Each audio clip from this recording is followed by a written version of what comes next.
So what are the prospects under General Petraeus? Deepak Tripathi is a former BBC correspondent in Kabul. His new analysis is in a book, Overcoming the Bush Legacy in Iraq and Afghanistan. Deepak, thanks for joining us here on The Hub. You're very critical, like many are, about the Bush administration and the fact that it didn't really understand Afghanistan. Does General Petraeus, do NATO forces now understand what they're up against after 9 years? I think General Petraeus is certainly more diplomatic, more careful. Is that what the Taliban need? I think General Petraeus has to move on several fronts.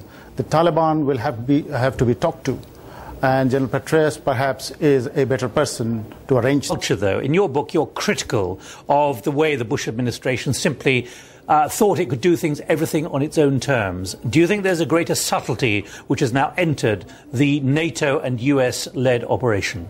Afghanistan and Iraq both have shown that overwhelming power doesn't work in that part of the world because it creates resistance. There is a long legacy of resistance to foreign countries. There is the ethnic dimension, the tribal dimension in Afghanistan particularly.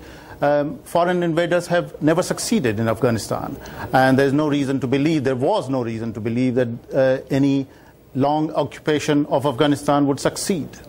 130,000 troops. It has sort of worked in Iraq.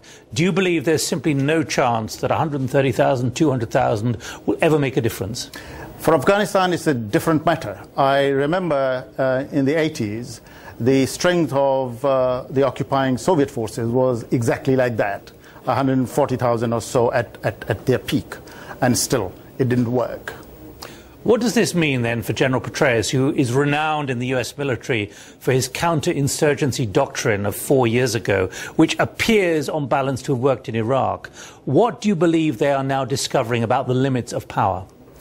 Under McChrystal, what happened was that there was too much counterterrorism, and there was too little what they call civilian uplift. One would hope that under Petraeus there will be greater efforts to perhaps draw some moderate Taliban towards the international forces, towards the Karzai government. In the past it has not succeeded, and in that sense it is different in Afghanistan from Iraq. Deepak Tripathi, thank you very much indeed for joining us here on The Hub.